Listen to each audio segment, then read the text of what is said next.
আসসালামু আলাইকুম। Hello viewers, কেমন আছেন সবাই? আশা করি সবাই বেশ ভালো আছেন।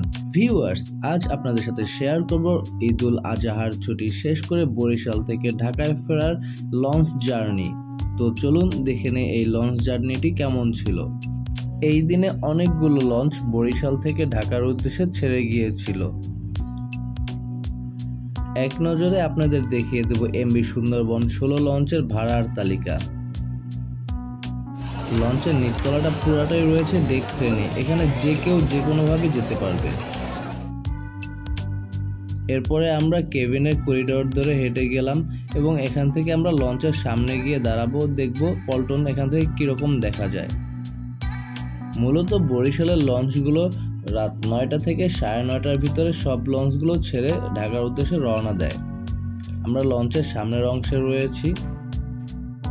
পল্টনে জায়গা খালি না থাকার কারণে ঝালকাঠি থেকে ছেড়ে আসা এমভি ফারহান 7 লঞ্চটি এই সুন্দরবন 16 লঞ্চের রিয়ার অংশে নোঙর করে যাত্রী তুলে নিল।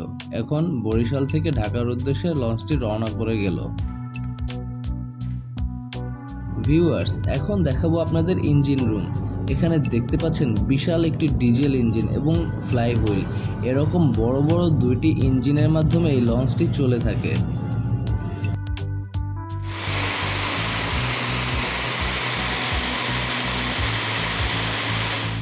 ভিউয়ার্স, যেহেতু ইঞ্জিন দেখিয়েছি সেজন্য প্রোপেলারের পানির সলকানি না দেখালেই নয়। এখানে দেখুন পানিগুলো কিভাবে সলকে যাচ্ছে। আমরা দেখেছিলাম ঝালকাঠি থেকে ছেড়ে আসা এমভি ফারহান 7 লঞ্চটি ছেড়ে গিয়েছিল। এখন এই ফারহান 7 লঞ্চটিকে এমভি সুন্দরবন 16 লঞ্চটি ওভারটেক করে চলে যাচ্ছে।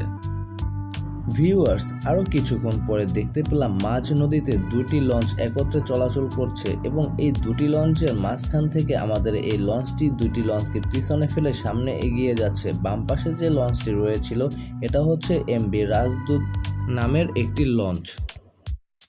হুলারহাট থেকে ছেড়ে আসা এই এমভি রাজদূত লঞ্চটিকে যখন ওভারটেক করে সামনে এগিয়ে যাচ্ছিল তার বেশ কিছুক্ষণ পর আরও একটি লঞ্চ আমাদের ওভারটেক করে গেল। এটা হচ্ছে এমভি কুয়াকাটা 2 লঞ্চ নামের একটি লঞ্চ। এই লঞ্চটি মূলত বরিশাল ঢাকা রুটেই চলাচল করে থাকে এবং এই লঞ্চটিও বেশ বড় এবং এর স্পিডও ভালো। দেখুন আমাদের এই লঞ্চটিকে ওভারটেক করে সে সামনে এগিয়ে যাচ্ছে। এরপর আর কোনো লঞ্চ দেখতে না পেয়ে আমরা রাত 2টার দিকে ঘুমিয়ে গেলাম। ছোট একটা ধাক্কায় ঘুম ভাঙলো, বুঝতে পারলাম লঞ্চটি সদরঘাটে এসে পৌঁছেছে। তারপরে লঞ্চের সামনের অংশে এসে দাঁড়ালাম এবং দেখতে পাচ্ছি যে অন্যান্য লঞ্চগুলো ততক্ষণে এসে পৌঁছে গেছে এবং যাত্রী নামা শুরু হয়ে গেছে। তাই আমিও দেরি না করে লঞ্চ থেকে রেডি হয়ে নেমে পড়লাম। ভিডিওটি ভালো লাগলে একটি লাইক দিন।